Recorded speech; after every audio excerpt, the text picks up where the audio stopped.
बोदोर जादों आंनि गोसोआबो बोदोर जादों आंनि गोसोआबो बोदोर जादों सोरेरे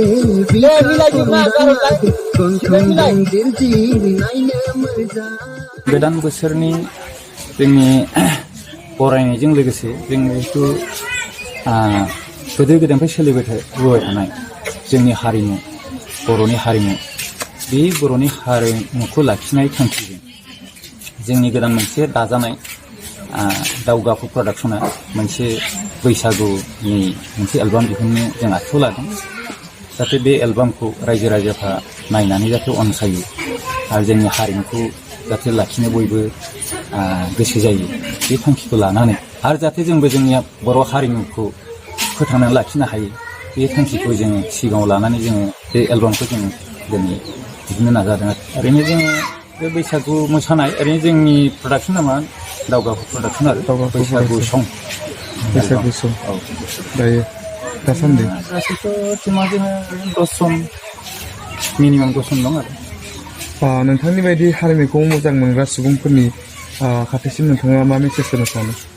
हारिमुखौ मोजां मोनग्रा गासै रायजो राजाफोरखौ आङो बे मेसेजखौनो होनो लुबैयो जाहाथे जोङो जोंनि बर' हारिमुखौ जाहाथे फोथांना लाखियो बयबो जाहाथे अनसायलायो आरो जोंनि हारिमुखौ फोथांनायाव बयबो जाहाथे गोसो होयो आरो जिहेतु हारिमु थाब्लासो हारियाबो थांनानै थायो नालाय जोङो राव हारिमु बेखौ फोथांना लाखिनायाव जाहाथे जोंनि गासै बर' माहारियानो बयबो मदद होलायो बयबो अनसायलायो बेखौनो आं मेसेज हरनो लुबैयो खुलुमबाय आंनि मुङा गुथान नार्जारी गिबियावनो आङो जोंनि लाबोगिरि बिथांमोननिसिम आङो रोजा रोजा साबायखर बावो दा जोङो बे भिडिअखौ बानायनायनि गाहाय थांखियानो जाबाय जोङो जोंनि हारिमुखौ फोजौनाय आरो लोगोसे जोंनि बे एलबामखौ बयबो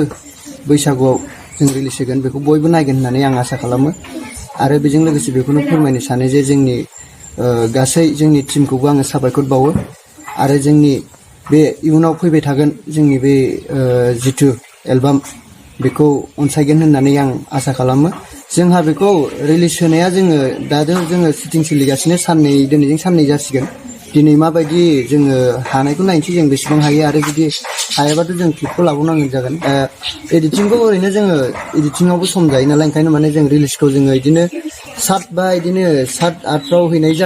जागोन आरो दा जोङो माखासे फाइनाल डाबिंफोरखौ नायनांगौ जायो नालाय बेखौ आरो ओमफ्रायो आङो जोंनि गासैबो रायजो राजा बिथांमोनखौ जोंखौ अनसायनानै जोंखौ हारिमुखौ फोजौनायाव जोंखौ थुलुंगा होगोन होननानै आं आसा खालामो जोंहा आरो जोंनि प्रडिउसार साराबो खस्थ' खालामदों आरो जोंनि जिथुनाखि मेन लिगाव थानाय हिर' हिर'इन बिथांमोनाबो जोंखौ जोबोद मदद खालामदों आरो आं गोबाव बिबुंथि होनो साना बेखिनिखौनो बुंनानै बिदि सोंथि लाफैनायनि थाखाय आंनि गोसो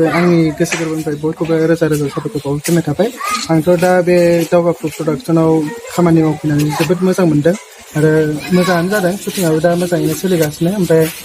जोंनि आदायाबो प्रडिउसाराबो जोंनि थानाय जानाय लोंनाय जेबायदि सुबिदा नांगौ जोंनो बेफोरखौ होजोबदों आं जोबोद गोजोननाय मोनदों आरो रायजो राजाफोरखौबो बे मिउजिक भिडिअखौ जोंनि फैनो गोनां बैसागु मिउजिक भिडिअखौ नायनानै बयबो अनसायगोन आरो बजबना लागोन होननानै आं आंनि गोसो गोरबोनिफ्राय रायजोफोरखौ साबायखर बावहरनाय थाबाय दासिम नोंथांनि जे एलबाम मोनबेसेसो जाखो दिनैसिम आंनि एलबामाथ' आङो एसे गेजेराव गेप थायै बानायनाय जादों आं माखासेखौ बावगारबाय दायो 6-7थासो जाबाय आरो आंनि मिउजिक भिडिअ माखासेया ओंखारजोबनोबो हाथ'वाखै आरो दायो ओमफ्राय दासान्दि मेकआपआवबो आङो ओंखारगासिनो बिदिनो गेजेर गेजेर गेप्स थानाय जादों आरो ओमफ्राय नै दा नैबे 2022आव आं दा मिउजिक भिडिअ मोनसे गोदान ओंखारफिननाय जाबाय आरो बे दा जेनेबा बैसागुनि जि एलबाम बेखौ माला रिलिज होनाय जागोन बे एलबामखौथ' दायो जेनेबा मैयाजोंसो फार्स्ट टाइम जों शुट खालामदों आरो दिनैजोंसो साननै जागोन नायसै दिनै शुटआ माबायदि माबायाव जायो जोबनायनि हाबाफारियाव फैगोन ना फैया जोबनायनि हाबाफारियाव फैयोबा जोङो बे मिउजिक भिडिअखौ लासैनो रिलिज होगोन आरो गोबां खामानि थायो नालाय 4 बा 6फ्राव जों रिलिज होनो नाजागोन आरो दा ओरैनो बे मेथाइ खनगिरिफोरनि आरो प्रडिउसारनि नामफोरखौ एसे मुंख'नो हागोन नामा जोंना सिंगारा जाहैबाय गुथाल नार्जारी आरो प्रडिउसारा जाहैबाय राकेश उजिर बसुमतारी राकेश उजिरानो नोंथांनि मुंखौ आंनि मुङा मिजिं बसुमतारी।